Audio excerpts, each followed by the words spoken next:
Hello everyone, स्वागत है आप सबका आपके अपने यूट्यूब चैनल आर के मुनीम केमिस्ट्री क्लासेस पर। देखिए, इलेक्ट्रोकेमिस्ट्री का जो लास्ट वीडियो था उसमें मैंने क्वेश्चन नंबर 10 दिया था। उसमें मैंने आपसे कहा था कि जो क्वेश्चन दे रखा है उसमें पूछा है कि ई सेल क्या होगा, जबकि ऑप्शन जो है वो ई सेल के हिसाब से ना देकर ई नॉट सेल के हिसाब से दे रखा है। तो मैंने आपसे कहा था कि जो ई सेल है वो क्या होगा, आप मुझे कमेंट बॉक्स में कमेंट करके बताइए। देखिए, काफ़ी जनों का जो आंसर था कमेंट में वो गलत था, तो मुझे लगा कि आपके कंसेप्ट क्लियर नहीं है, तो ये क्वेश्चन मैं आपको सॉल्व करवा देता हूँ दोबारा से। अब देखिए, क्वेश्चन क्या दे रखा है, Fe2 प्लस ब्रैकेट में कंसंट्रेशन दे रखी है 0.001 m, सॉल्ट ब्रिज है। उसके बाद Ag प्लस ब्रैकेट में 0.1 m, उसके बाद Ag। तो ये इसने सेल का रिप्रेजेंटेशन दे रखा है। तो आपको ध्यान होगा जो सेल का रिप्रेजेंटेशन होता है, मैंने आपको बताया था अलोन से आप याद कर सकते हैं। A से आपके एनोड, L से लेफ्ट हैंड साइड, O से ऑक्सीडेशन, N से नेगेटिव चार्ज। नॉर्मली हम नेगेटिव पॉजिटिव शो नहीं कर सकते हैं, करते हैं मतलब कर तो सकते हैं, करते नहीं है नॉर्मली। तो यहाँ पर ये एनोड की तरह बिहेव कर रहा है और यहाँ पर क्या होगा, ऑक्सीडेशन होगा। ठीक है, तो यहाँ पर क्या दे रखा है, E of above cell at 25 degree centigrade will be. यहाँ पर ये कह रहा है कि 25 डिग्री सेंटीग्रेड पर इसका ई सेल क्या होगा। ठीक है, ये इसने क्वेश्चन पूछा है और क्या दे रखा है, if E naught Fe2 plus Fe equals to minus 0.44 volt, E naught Ag plus Ag equals to 0.80 volt.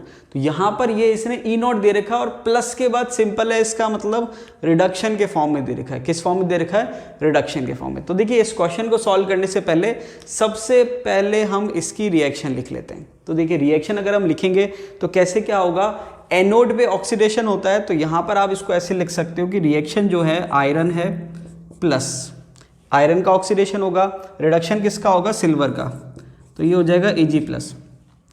अब देखिए, रिएक्शन को अगर हम बैलेंस करने की बात करें तो यहाँ पर आयरन 2 प्लस में कन्वर्ट होगा, तो यहाँ पर आपको 2 लिखना है। रिएक्शन को बैलेंस करने के लिए आपको क्या लिखना है, 2 लिखना है, ताकि रिएक्शन बैलेंस हो जाए। तो यहाँ पर आयरन का ऑक्सीडेशन होगा और सिल्वर का रिडक्शन होगा। तो जब आप आयरन का ऑक्सीडेशन करेंगे तो आयरन 2 प्लस हो जाएगा और प्लस 2 Ag हो जाएगा। ये हमने लिख ली रिएक्शन। ठीक है, अब इसके बाद अगर हम बात करें सेल की, या जो आपके ई सेल का फॉर्मूला है, तो ई सेल का फॉर्मूला क्या है, E cell equals to E naught cell. ठीक है, E equals to E naught minus, अगर हम सिंपल न्यूमेरिकल फॉर्म में देखें तो 0.0591 upon n log product upon reactant. ठीक है, हम क्या लिखते हैं, लॉग प्रोडक्ट अपॉन रिएक्टेंट। एक बार मैं P अपॉन R लिख देता हूँ, चलिए सॉल्व करने में आपके लिए ध्यान होगा। ये हम लिखते हैं लॉग प्रोडक्ट अपॉन रिएक्टेंट। अब यहाँ पर E जो है वो हमें निकालना है, तो मैं E को E लिख देता हूँ। E नॉट जो होता है वो होता है E right minus E left, या हम लिखते हैं E cathode minus E anode, कैसे भी आप कह सकते हैं। तो देखिए, E राइट क्या है, सिल्वर, राइट का मतलब ये, तो ये हो गया E राइट, मैंने लिख दिया 0.80 वोल्ट में है, कोई प्रॉब्लम ही नहीं है। माइनस ई लेफ्ट, ये माइनस ब्रैकेट में जो भी वैल्यू है इसकी ई लेफ्ट। तो देखिए, ई राइट माइनस ई लेफ्ट था, इसको चाहो तो आप एक कंप्लीट ब्रैकेट में, मैंने एक बड़ा ब्रैकेट लगा दिया, मीडियम ब्रैकेट जिसको आप कहते हो। तो ये हो गया ई राइट, ई राइट का मतलब सिल्वर का इलेक्ट्रोड, माइनस ई लेफ्ट, तो माइनस आ गया। उसके बाद ब्रैकेट में इसकी वैल्यू है, तो इसकी वैल्यू ऑटोमेटिक नेगेटिव है, तो ये हो गया 0.44 वोल्ट। ठीक है, वोल्ट चाहो तो आप लिख सकते हो, चाहो तो लास्ट में हम देख लेंगे। ठीक है, वोल्ट तो हम लास्ट की यूनिट है, तो ये मैंने लिख दिया यहाँ पर। ठीक है, तो ये तो हो गया ई की बात, ई नॉट जिसको हमने कहा था, ई नॉट हमने ले लिया। इसके बाद अगर मैं आगे लिखूँ तो माइनस 0.0591 अपॉन, अब देखिए एन जो है यहाँ पर कितने इलेक्ट्रॉन ट्रांसफर हो रहे हैं, 2 इलेक्ट्रॉन ट्रांसफर हो रहे हैं, तो ये हो जाएगा 2 लॉग प्रोडक्ट अपॉन रिएक्टेंट, तो ये लॉग हो जाएगा। अब देखिए, यहाँ पर जब तक आपको रिएक्शन लिखना नहीं आएगा आप इस तरह के क्वेश्चन सॉल्व नहीं कर सकते। क्यों? क्योंकि n की वैल्यू क्या होगी, प्रोडक्ट क्या होगा, रिएक्टेंट क्या होगा, वो सब आपके कब सॉल्व होगा, जब आपको रिएक्शन लिखना आता है। ठीक है, ये नर्स्ट इक्वेशन का क्वेश्चन है। तो यहाँ पर अगर हम बात करें लॉग प्रोडक्ट अपॉन रिएक्टेंट, तो देखिए प्रोडक्ट क्या है, Fe2 प्लस, तो मैंने यहाँ लिख दिया Fe2 प्लस, साथ में क्या है, सिल्वर है, तो ये सिल्वर हो जाएगा। और यहाँ पर जो इसके आगे कोफिशिएंट होते हैं वो पावर में आते हैं। प्रोडक्ट अपॉन रिएक्टेंट, रिएक्टेंट की बात करें तो रिएक्टेंट क्या है, एक है आयरन, साथ में क्या है सिल्वर प्लस की आगे 2 है, तो ये मैंने कहा सिल्वर प्लस की पावर 2। अब यहाँ पर एक बात यह है कि जो आपके मेटेलिक फॉर्म में है उसकी हमने एक्टिविटी 1 मानी थी। मैंने आपको कहा भी था ये डायरेक्ट क्वेश्चन पूछा गया है कि जो आपके सॉलिड फॉर्म में होते हैं, जैसे कि ये मेटल हैं, ये सॉलिड फॉर्म में है, तो इसकी एक्टिविटी क्या होगी, इसकी एक्टिविटी हम 1 मानते हैं। तो सीधे सीधे आप क्या कर सकते हो, इसमें से इस वाली टर्म को रिमूव कर सकते हो और इसमें से इस वाली टर्म को आप रिमूव कर सकते हो। तो जब आप सॉल्व करोगे, मैं यहाँ लिख देता हूँ E इक्वल्स टू, तो देखिए यहाँ पर 0.80 है और ये माइनस माइनस क्या हो जाएगा, प्लस हो जाएगा। तो जब आप इसको ऐड करोगे तो ये आ जाएगा 1.24, जो कि यहाँ ऑप्शन दे रखा है। तो मैंने क्या कहा था कि 2 चीज़ें हो सकती है, या तो वो क्वेश्चन में E0 पूछना चाह रहा हो, या फिर उसने क्या करा, राउंड ऑफ में करके निकाल लिया, मतलब बहुत ज़्यादा आपसे कैलकुलेशन ना करा कि इजी गोइंग पूछ लिया। समझ में आई बात। तो यहाँ पर ऑप्शन दूर दूर है तो कोई प्रॉब्लम नहीं, चल जाएगा। तो देखा जाए तो यहाँ पर 1.24 है E0 की वैल्यू, लेकिन मैंने आपसे कहा था एक्चुअल में अगर ऑप्शन होता तो आपका आंसर क्या आता, तो उसको हम सॉल्व कर रहे हैं। तो ये आ गया 1.24, इसकी जगह माइनस, इसको मैं लिख देता हूँ 0.0591/2 लॉग। अब देखिए यहाँ पर आयरन 2 प्लस जो है उसकी कंसंट्रेशन कितनी दे रखी है, 10⁻³ मैं डायरेक्ट लिख देता हूँ 10⁻³ ठीक है, ये आयरन की मैंने लिख दी। उसके बाद नीचे क्या है, देखिए इसकी तो 1 हो जाएगी, इसकी 1 हो जाएगी, सिल्वर प्लस है, सिल्वर प्लस की है 10⁻⁻1 और साथ में पावर 2 है, तो 10⁻⁻1 की पावर 2 है, मैं लिख देता हूँ चाहो तो 10⁻⁻1 की पावर 2, तो ये हो जाएगा 10⁻²। तो यहाँ पर इसको मैं आगे और सॉल्व कर देता हूँ। तो ये हो गया आपके E इक्वल्स टू E0 कितना आ रहा है, 1.24 माइनस 0.0591/2 लॉग। अब देखिए यहाँ पर लॉग जो है 10⁻³ डिवाइडेड बाय 10⁻², तो ओवरऑल कितना आ जाएगा 10⁻⁻1 ठीक है। तो यहाँ पर आप करेंगे सॉल्व इसको, तो ये हो जाएगा E equals to 1.24 minus 0.0591/2 log. अब देखिए 10⁻⁻1 का अगर हम पावर आगे लिया है मल्टीप्लाई में, तो -1 आगे मल्टीप्लाई हो जाएगा, तो -1 जब आप आगे मल्टीप्लाई करोगे तो ये प्लस हो जाएगा, और ये कितना रह गया log 10। समझ में आ रही बात। 10⁻⁻1 का मतलब क्या है कि जो भी पावर है मैं इसको आगे मल्टीप्लाई कर दिया और log 10 रह गया। log 10 की वैल्यू कितनी होती है 1 ठीक है। तो यहाँ पर ये टर्म हट गई। इसका मतलब सीधे सीधे से क्या हुआ कि log 10 की पावर -1 का मतलब आप log 1/10 भी कह सकते हैं। तो जब आप 1/10 को ले जाएंगे ऊपर तो वहाँ साइन चेंज हो जाता है ठीक है। तो यहाँ पर इसको जब आप सॉल्व करेंगे तो अब क्या बच गया, E equals to 1.24 plus log 10 की वैल्यू 1 हो गई। अब यहाँ पर आप इसको 2 से डिवाइड करेंगे तो देखिए ये हो जाएगा। अब ये 0.059 है, इसको हम राउंड ऑफ में 0.06 मान सकते हैं। क्या मान सकते हैं, राउंड ऑफ में 0.06। तो जब आप इसको 0.06 मैंने राउंड ऑफ में मान लिया डिवाइडेड बाय 2, क्योंकि बहुत ज़्यादा कैलकुलेशन करने की आपको ज़रूरत नहीं है, समझने की बात है। 0.0591 को मैंने राउंड ऑफ में क्या मान लिया 0.06। तो जब आप इसको सॉल्व करेंगे तो ये हो जाएगा E इक्वल्स टू 1.24 प्लस 0.03। तो 1.24 में जब आप 0.03 जोड़ेंगे तो ये आ जाएगा E इक्वल्स टू 1.27। बात समझ में आ रही है। तो यहाँ पर एक्चुअल आंसर जो आता वो आता 1.27 वोल्ट, लेकिन क्योंकि यहाँ पर बहुत ज़्यादा वो आपसे कैलकुलेशन नहीं करवाना चाह रहा था, वो एक्चुअल में आपसे E0 पूछना चाह रहा था, लेकिन उसने E0 पूछने की जगह E पूछ लिया। खैर जो भी उसके दिमाग में होगा। तो यहाँ पर आपको दोनों चीज़ क्लियर होनी चाहिए कि अगर वो आपसे E0 सेल पूछ रहा है तो आंसर क्या होगा और E पूछ रहा है तो क्या होगा। देखिए E0 का क्वेश्चन बहुत आसान होता है, उसमें केवल आपको E right minus E left करना है, सिंपल प्लस माइनस है। लेकिन अगर वो एक्चुअल में E सेल का क्वेश्चन पूछता है तो वहाँ पर आपको पूरे कंसेप्ट क्लियर होने चाहिए। सबसे पहले आपको रिएक्शन लिखना आना चाहिए, उसके बाद आपको N की वैल्यू पता होनी चाहिए, उसके बाद आपके दिमाग में एक क्वेश्चन ये नहीं आना चाहिए कि भाई सिल्वर तो 2 है तो यहाँ पर इसके पोटेंशियल चेंज। देखिए जो आपके पोटेंशियल है वो इंटेंसिव प्रॉपर्टी होती है। रिएक्शन बैलेंस करने के लिए N की वैल्यू क्या आ रही है उससे पोटेंशियल चेंज नहीं होता है। समझ आ गई बात। यहाँ पर जब आप ई नॉट लिखेंगे तो एन की वैल्यू कुछ भी आ रही है उससे कोई मतलब नहीं है, जो भी वैल्यू है वो आपको डायरेक्ट सिंपल ई राइट माइनस ई लेफ्ट करके निकालनी है। उसके बाद ये आपको रिएक्शन के हिसाब से इक्वेशन लिखनी है। सॉलिड की एक्टिविटी 1 होती है, फिर जो आपके कोफिशिएंट है पावर में आ जाते हैं, ये सारी चीज़ सॉल्व करने के बाद आपका आंसर आएगा। तो यहाँ पर इस तरीके के क्वेश्चन ज़्यादा नहीं पूछते कैलकुलेशन के पॉइंट ऑफ व्यू से, ई नॉट सेल पूछते हैं। फिर भी आपको नॉन्स्ट इक्वेशन क्लियर होनी चाहिए कि कोई भी क्वेश्चन हो, कोई भी कंसेप्ट हो, आपका क्वेश्चन कैसे सॉल्व होगा ये आपको सॉल्व करना आना चाहिए। तो जिन्होंने भी कमेंट में मुझे गलत आंसर कमेंट किया था, तो खास करके ये वीडियो मैंने उन्हीं के लिए बनाया है ताकि यहाँ पर वो चेक कर ले कि उन्होंने कहाँ पर गलती करी है। और एक स्टूडेंट है प्रदीप यादव करके, जिन्होंने बिल्कुल सही एक्सप्लेनेशन या सही जो सॉल्यूशन है वो मुझे व्हाट्सएप करके भेजा था। तो यहाँ पर मैं बताना चाहूँगा कि उनका आंसर सही था और काफ़ी जनों ने जो है कमेंट ही नहीं करा था। तो देखिए, आप कमेंट करेंगे तो मुझे पता चलेगा कि आपको समझ में आ रहा है या आपसे कहीं गलती हो रही है। इसलिए कमेंट आप ज़रूर करिए ताकि मुझे पता चल जाए कि आपसे हो गया है या आपसे नहीं हुआ है।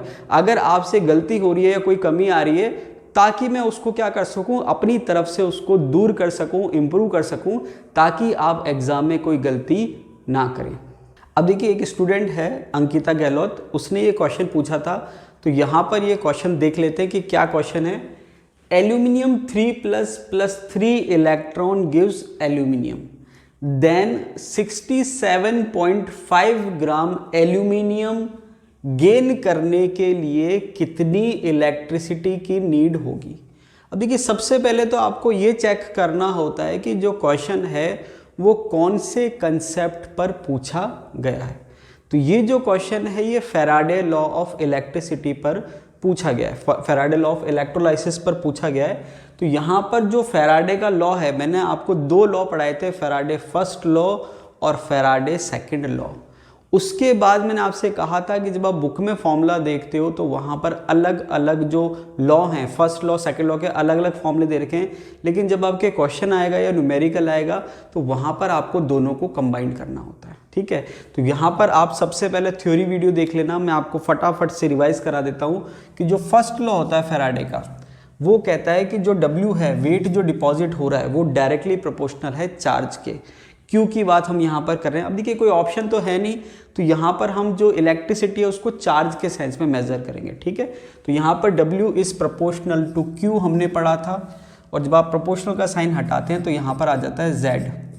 ठीक है, जिसको आप इलेक्ट्रोकेमिकल इक्विवेलेंट भी कह सकते हैं। ठीक है, इसके बाद सेकेंड लॉ जो था वो हमने देखा था कि जो W है वो प्रोपोर्शनल है किसके, E के। किसके प्रोपोर्शनल है, E के। सेकंड लॉ क्या कह रहा था, देखिए फर्स्ट लॉ में क्या था, एक इलेक्ट्रोलाइट फिक्स था, उसके बाद आप करंट या चार्ज चेंज कर रहे थे।